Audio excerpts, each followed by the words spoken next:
This YouTube channel does not promote any violent, harmful, or illegal activities. All content provided by this channel is meant for an educational purpose only.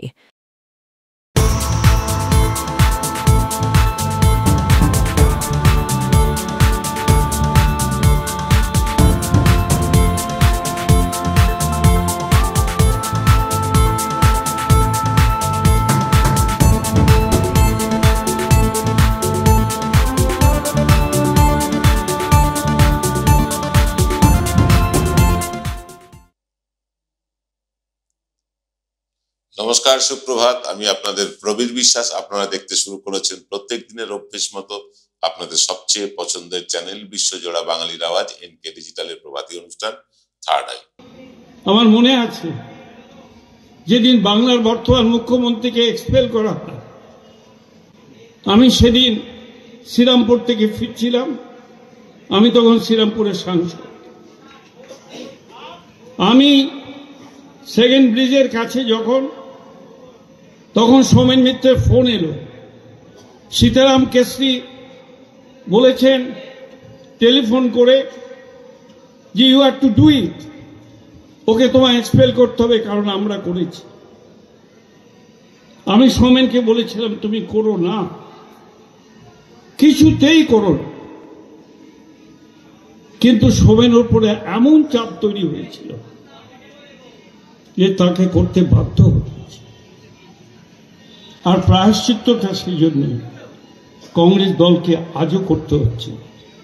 আমি জানি না এই খাত থেকে আমরা কখন কিভাবে উঠে আসব, কিন্তু আজকের এই সভায় তার মর্মমূর্তির সামনে দাঁড়িয়ে আমি স্পষ্ট কণ্ঠে একটা কথা বলতে চাই। দেখুন, কোনো মানুষই সর্বাঙ্গ সাদা হতে পারে না, ভালো হতে পারে না। সব মানুষের ভেতরে কালো এবং সাদা উভয়ই থাকবে। সাদা এবং কালোর মাঝখানে গে অংশটাও থাকবে। কিন্তু মানুষকে শুধুমাত্র কালো চিহ্নিত করলে সমাজ, প্রকৃতি কিন্তু তিনি যিনি হন না কেন ক্ষমা করবেন। দেখুন, ভুল তো সবারই হয়, ত্রুটি মুক্ত নয় এই পৃথিবীর কেউই। আমাদের দেশের রাজনৈতিক দলগুলো কেউ দোষ ত্রুটির কিন্তু ঊর্ধ্বে নয়। স্বয়ং জ্যোতি বসু তার প্রধানমন্ত্রিত্ব না পাওয়া নিয়ে আক্ষেপ করে বলে গিয়েছিলেন ঐতিহাসিক ভুল, হিস্টোরিক্যাল ব্লান্ডার। শুভেন্দু, মুকুল, অর্জুনের মতো নেতাদের সঠিক সময় চিনতে না পারাটাও কিন্তু তৃণমূলের ঐতিহাসিক ভুল। যদিও আজ পর্যন্ত তারা এই ভুল স্বীকার করেননি প্রকাশ্যে। বিজেপির মস্ত বড় ভুল হলো বাঙালি সংস্কৃতিকে গ্রহণ না করে গোবলীয় সংস্কৃতির বিস্তার এই বাংলায় করার চেষ্টা করা। বাংলা কংগ্রেসেরও কিন্তু বেশ কিছু ভুল ভ্রান্তি রয়েছে। এইরকমই একটা ঐতিহাসিক ভুলের কথা স্বীকার করে নিলেন কংগ্রেসের বর্ষিয়ান নেতা, প্রাক্তন রাজ্য সভাপতি তথা প্রাক্তন সাংসদ প্রদীপ ভট্টাচার্য। শনিবার এক সভায় তিনি স্বীকার করে নিলেন কংগ্রেস থেকে মমতা ব্যানার্জিকে বহিষ্কার করা কংগ্রেসের ভুল ছিল। তাও তিনি এই কথা স্বীকার করলেন সোমেন মিত্রর মূর্তি উন্মোচন করতে গিয়ে। ভুলের খেসারত সবাইকেই দিতে হয়। সিপিএম দিয়েছে জ্যোতি বসুকে প্রধানমন্ত্রী না হতে দিয়ে। জ্যোতি বসু প্রধানমন্ত্রী হলে তথাকথিত ভারতীয় কমিউনিজম পশ্চিমবঙ্গ, কেরালা, ত্রিপুরার বাইরে অন্যান্য রাজ্যেও কিন্তু ব্যাপক বিস্তার ঘটতে পারত। বিজেপি বিদ্যাসাগরের মূর্তি না ভাঙলে, মাতা রানীর জাগরণ না করে পৌষ পার্বণ করলে বাঙালির হৃদয়ে কিছুটা জায়গা করে নিতে পারত। তৃণমূল যদি তার দলের মধ্যে থাকা বেঈমানগুলোকে আগে থেকেই চিহ্নিত করতে পারত, তাহলে বাংলায় বিজেপি কিন্তু শূন্য হয়ে যেত, যেভাবে কংগ্রেস সিপিএম হয়ে গিয়েছে, মহাশূন্যে চলে যেত। আর কংগ্রেস যদি মমতা ব্যানার্জিকে তাড়িয়ে না দিত, আজ রাজ্যের শাসন ক্ষমতায় থাকতো হাত চিহ্নের সেই কংগ্রেসই। প্রদীপ ভট্টাচার্য যথার্থই বলেছেন, সেদিনের সেই ভুলের খেসারত আজও দিতে হচ্ছে কংগ্রেসকে। বাংলায় কংগ্রেস নিশ্চিহ্ন হয়ে গিয়েছে, এ কথা ঠিক। এরা কংগ্রেসের ভুলেই হয়েছে।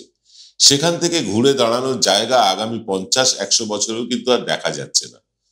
এই প্রায়শ্চিত্ত করতে মানে কংগ্রেসকে কতদিন হবে আমরা জানি না। তবে অধীর চৌধুরীদের মতন বামেদের লেজুড়বৃত্তি করা, বামেদের হাতে তামাক খাওয়া নেতারা যতদিন কংগ্রেসে থাকবেন ততদিন এই রাজ্যে কংগ্রেসের ভবিষ্যৎ অন্ধকারেই থাকবে। একটা সিনিয়র লিডার, কারণ তাদের আমলেই দল থেকে বহিষ্কৃত হয়েছিল, তখন তো আমরা এত বড় জায়গায় ছিলাম না কংগ্রেস দলের, তো তারাই ভালো বলতে পারবে। কিন্তু আমরা যেটুকু দেখেছি, আমি যেটুকু আমার অভিজ্ঞতায় দেখেছি, সোনিয়া গান্ধী 2011 সালে এই তৃণমূলের সঙ্গে যখন জোট হয়, জোটের যখন কথা চলছে, তখন আমাদেরকে জিজ্ঞেস করেছিল, আমরা বলছিলাম হ্যাঁ জোট করা দরকার। 2011 সালে নির্বাচনে দু একটা নির্বাচনী ক্ষেত্রে আমাদের বন্ধুত্বপূর্ণ লড়াই হয়েছিল, কিন্তু সারা বাংলা জুড়ে সেদিন দিল্লির নির্দেশে, সোনিয়া গান্ধীর ব্যক্তিগত নির্দেশে মমতা ব্যানার্জির দলের সঙ্গে কংগ্রেসের সমঝোতা হয়েছিল। তার জন্য কংগ্রেস দলের পক্ষ থেকে মমতা ব্যানার্জির প্রচারের জন্য অর্থ বরাদ্দ হয়েছিল, হেলিকপ্টার বরাদ্দ হয়েছিল। সেই মমতা ব্যানার্জি 11 সালে ক্ষমতা আসার পর কংগ্রেসের নিধন যজ্ঞে অবতীর্ণ হলেন। তাই আজকে মমতা ব্যানার্জি কার জন্য প্রায়শ্চিত্ত করবে সেটা মমতা ব্যানার্জিকে ঠিকতে হবে। এর আগে আমরা সিপিএম, তৃণমূল এবং বিজেপির রাজনৈতিক অবস্থান নিয়ে অনুষ্ঠান করেছি, মানে বর্তমান বাংলার রাজনৈতিক প্রেক্ষাপটে। আজকে আমরা আলোচনা করব কংগ্রেসকে নিয়ে, তবে নিতে হবে ছোট্ট একটা বিরতি। জয়গুরু রত্নভান্ডার জ্যোতিষীমা, এখানে গোল্ড মেডেলিস্ট জ্যোতিষী বসেন। হাই কোয়ালিটির আসল গ্রহরত্ন সবচেয়ে কম দামে এখানে পাওয়া যায়। স্থান বেলঘড়িয়া, রানী পার্ক, বটতলা, 2 নম্বর রেলগেটের নিকটে। 9681345722 এবং 9007778922। Found Kolkata's first ever sweet shop serving so unique items like Dab Malai Curry, Motichur Truffle, Gajor Borfi, Dab Kalakand, and I had to try them. শুধু তাই নয়, শক্তিগড়ের ল্যাংচা, বর্ধমানের সীতাভোগ, মালদার পোস্তকদম, বহরমপুরের ছানা বড়া, এগুলো সবকিছু খেতে হলে আর এত দূরে যেতে হবে না। সুন্দরিনী ন্যাচারালসে পেয়ে যাবে পশ্চিমবঙ্গের বিখ্যাত 10টা জেলার মিষ্টি all under the same roof. এদের বেস্ট সেলার্স কচি ডাবের শাঁস দিয়ে বানানো ডাব মালাইকারি আর কলা পাতায় মোড়া গুড়ের সন্দেশ পাতুরি আর মাস্ট ট্রাই।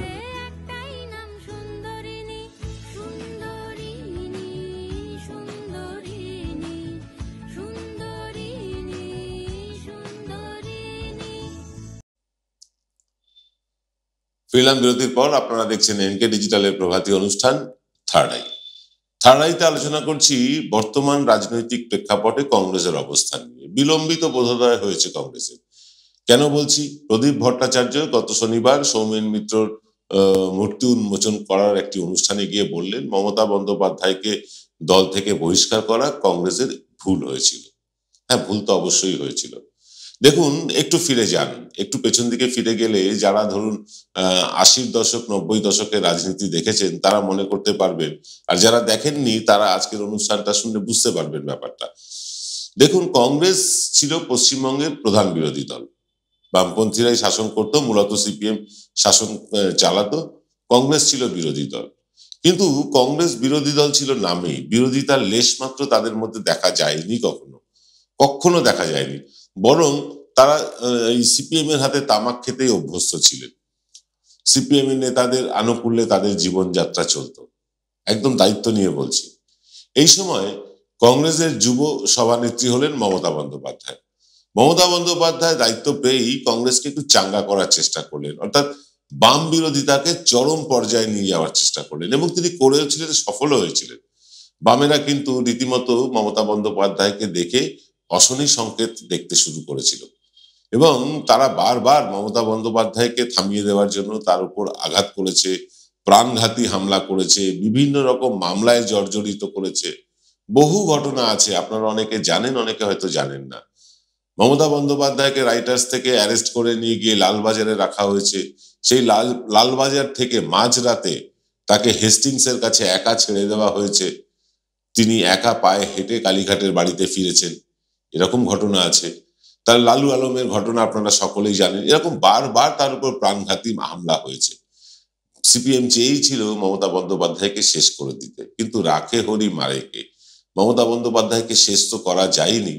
যতবার তার উপর আঘাত এসেছে ততবার তিনি আরো বেশি শক্তিশালী হয়ে ফিরে এসেছেন এবং আরো বেশি নাস্তানাবুদ করেছেন এই বামফ্রন্টের শাসনকালকে। যেখানেই মানুষ আক্রান্ত হয়েছে, যেখানেই বামফ্রন্টের অত্যাচারে মানুষ মারা গিয়েছে, ছুটে যাচ্ছিলেন মমতা বন্দ্যোপাধ্যায়। আমরা দেখেছি সেগুলো। আমরা দেখেছি প্রত্যন্ত গ্রামে যেখানে মানুষ খুন হয়ে পড়ে আছে, ডেড বডি নিয়ে যাওয়ার লোক নেই, মমতা বন্দ্যোপাধ্যায় নিজে সেখানে গিয়েছেন, সৎকার করেছেন। এরকম ঘটনাও আমরা দেখেছি। অকুতভয় এই মহিলাকে রীতিমতো সমীহ করতে শুরু করে কংগ্রেস। কিন্তু কংগ্রেসের ততদিনে প্রায় 55,000 কর্মীকে খুন করা হয়েছিল বিভিন্নভাবে সারা পশ্চিমবাংলায়। পশ্চিমবাংলায় এত কর্মী খুন হওয়ার পরেও কংগ্রেসের তৎকালীন নেতৃত্ব তারা কিন্তু নড়ে চড়ে বসেনি। তারা সেই জমিদারি প্রথায় ওই একটা ঠান্ডা অফিস ঘরের মধ্যে বসে পান চিবোতে তারা রাজনীতি করতেন, বিভিন্ন জায়গায় মঞ্চ হলে গিয়ে বক্তৃতা করতেন, আবার ফিরে এসে সেই ঠান্ডা ঘরে ঢুকে যেতেন। কিন্তু তাদেরকে পথে নেমে আন্দোলন করতে তখন দেখা যায়নি। দেখা গিয়েছিল মমতা বন্দ্যোপাধ্যায়কে। এবং মমতা বন্দ্যোপাধ্যায় তিনি খুব অল্প বয়সেই তিনি সাংসদ হয়েছিলেন। কাকে হারিয়ে? সোমনাথ চ্যাটার্জিকে হারিয়ে, দর্দন্য প্রতাপ বাম নেতা যাদবপুরের মতন জায়গা থেকে তাকে হারিয়ে মমতা বন্দ্যোপাধ্যায় যেই সাংসদ হলেন, কেন্দ্রীয় নেতৃত্বের চোখে পড়লেন। কেন্দ্রীয় নেতৃত্বের চোখে পড়ার পর তাকে মন্ত্রিত্ব দেওয়া হলো রাজীব গান্ধীর মন্ত্রিসভায়। তিনি কিন্তু বাম বিরোধিতাটা ছাড়লেন না। কিন্তু এইখানে মানে পশ্চিমবাংলায় যারা বামেদের হাতে তামাক খেতে অভ্যস্ত, তারা বাম বিরোধিতা নিয়ে পড়লেন কিন্তু মহা আকান্তরে। তৎকালীন কংগ্রেসের সভাপতি ছিলেন সীতারাম কেশরী।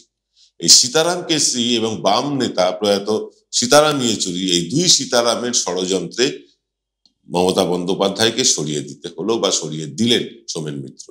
যদিও প্রদীপ ভট্টাচার্য বলেছেন যে সোমেন মিত্রের উপর বিশাল চাপ ছিল তাকে সরিয়ে দেওয়া নিয়ে। কারা চাপ দিয়েছিল, কে দিয়েছিল, কেন দিয়েছিল আমরা জানি না, কিন্তু চাপ নিশ্চয়ই ছিল। কিন্তু চাপ থাকলেও সংগঠন তো চালাচ্ছিলেন মমতা বন্দ্যোপাধ্যায়। তাকে সরিয়ে দেওয়া হলো। তাকে সরিয়ে দিতেই তিনি কিন্তু ওই নেতাজি ইন্ডোর স্টেডিয়ামে একটি সভা চলছিল কংগ্রেসের, প্রদেশ কংগ্রেসের। সেইখান থেকে তিনি ইনডোর আউটডোর, বিখ্যাত একটি টার্ম, তিনি আউটডোরে একটি সভা করলেন। যত অল্প বয়সী কংগ্রেসী সমর্থক আছে তারা পিল পিল করে দলে দলে তৃণমূল কংগ্রেস নামে দলটার ছত্রছায়ায় চলে এলো, মমতা ব্যানার্জির ছত্রছায়ায় চলে এলো। এবং সেখান থেকে মমতা বন্দ্যোপাধ্যায় অন্য একটা যাত্রা শুরু করলেন। কংগ্রেসকে সঙ্গে না নিয়ে বামফ্রন্টের বিরোধিতা কি করে করা যায়, বামফ্রন্টকে কি করে তুর্কি নাচন নাচানো যায়, সেটা কিন্তু মমতা বন্দ্যোপাধ্যায় দেখিয়ে শেষতম ওই নন্দীগ্রাম, সিঙ্গুর এইসব আন্দোলন দিয়ে। একটা সময় এই মানে দর্দন্য প্রতাপ বামফ্রন্ট বা সিপিএমই বলতে পারি, তাদের ক্ষমতা থেকে সরিয়ে দিল মানুষ। তারা মমতা বন্দ্যোপাধ্যায়কে বিশ্বাস করলো। এই মমতা বন্দ্যোপাধ্যায়কে বিশ্বাস করে তারা 2011 ক্ষমতায় নিয়ে আসলো। 2008 থেকেই পরিবর্তনের সূচনা হয়ে গিয়েছিল ওই মানে পঞ্চায়েত পুরসভা নির্বাচনগুলো থেকে। মানুষ বুঝতে পারছিল যে বামফ্রন্টের কিন্তু এবার শেষ হতে চলেছে। কিন্তু 2011 সালে বামফ্রন্টের যেভাবে ভরাডুবি ঘটলো সেটা প্রত্যাশিত ছিল না। বামফ্রন্টের কাছে তো ছিলই না, কংগ্রেসের কাছেও ছিল না, এমনকি তৃণমূলের বহু নেতাদের কাছেও ছিল না যে তারা এরকম একটা বিপুল ম্যান্ডেট নিয়ে ক্ষমতায় আসবে। আসলে মানুষের ক্ষোভ ধীরে ধীরে কিন্তু পুঞ্জীবিত ক্ষোভগুলো ধীরে ধীরে বহিঃপ্রকাশ করতে শুরু করেছিল। 2011 সেটা কিন্তু ব্লাস্ট হলো এবং আমরা দেখলাম যে রাজ্যের মানুষ দুহাত তুলে তৃণমূল কংগ্রেসকে আশীর্বাদ করলেন এবং তারা ক্ষমতায় এলেন। এখনো পর্যন্ত তারা ক্ষমতায়। সেই 2011 থেকে আজ 2025 হয়ে গেল। এই যে 13-14 বছর তারা প্রায় নিরঙ্কুশ সংখ্যাগরিষ্ঠতা নিয়ে বারবার জিতে যাচ্ছে। যেখানে উপনির্বাচন হচ্ছে জিতছে, যেখানেই কোনো মানে এমনকি আপনার পৌরসভার ভোট, পঞ্চায়েত ভোট তো ছেড়েই দিন, কোঅপারেটিভ ব্যাংকের ভোট, ক্লাব ভোট, এগুলো তো তৃণমূল প্রার্থীরা অনায়াসে জিতে যাচ্ছে। কারণটা কি? কারণ তৃণমূল কংগ্রেসকে বাংলার মানুষ ভরসা করছেন। অন্তত 50% মানুষ তো ভরসা করেনি। 50% মানুষ হয়তো অন্য দলে বিভিন্নভাবে ছড়িয়ে ছিটিয়ে আছেন, কেউ বিজেপি কে করেন, কেউ কংগ্রেসকে করেন, কেউ বামপন্থীদের করেন, কিন্তু অর্ধেক মানুষ পশ্চিমবাংলার তৃণমূলকে ভরসা করেন, মমতা বন্দ্যোপাধ্যায়কে ভরসা করেন। মমতা বন্দ্যোপাধ্যায়ের মতন নেত্রী যে কোনো দলে, তিনি যে কোনো দলে যান, সেই দলের তিনি সম্পদ হয়ে উঠতে পারেন, তার মধ্যে সেই ম্যাটেরিয়ালটা আছে। এইটা কংগ্রেস বুঝতে পারেনি বা বুঝতে চায়নি। সীতারাম ইয়েচুরি এবং সীতারাম কেশরী এই দুজনের মানে কাঠিবাজিতে মমতা বন্দ্যোপাধ্যায়কে সেদিনকে সরতে হয়েছিল। কিন্তু মমতা বন্দ্যোপাধ্যায়কে সরিয়ে দিয়ে আজকে প্রদীপ ভট্টাচার্য যে আফসোস করছেন, সেই আফসোসের সুর কিন্তু অধীর চৌধুরীর গলায় নেই।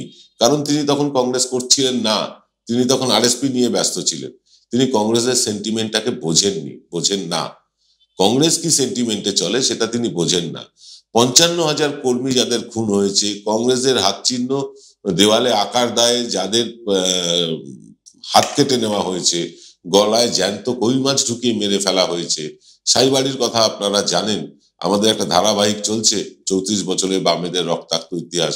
আমাদের অরূপ সেনগুপ্ত এই অনুষ্ঠানটা করছেন উল্টো মাইক মানে প্রোগ্রামে। আপনারা দেখুন উল্টো মাইক, দেখতে পাবেন যে বামেদের কি নৃশংস অত্যাচার এই 34 বছরে ঘটে গিয়েছে। মরিচঝাপি থেকে নেতাই নন্দীগ্রাম পর্যন্ত একের পর এক গণহত্যা। সাইবাড়িতে ছেলেকে কেটে তার রক্ত দিয়ে মাকে ভাত খাওয়ানো পর্যন্ত হয়েছে।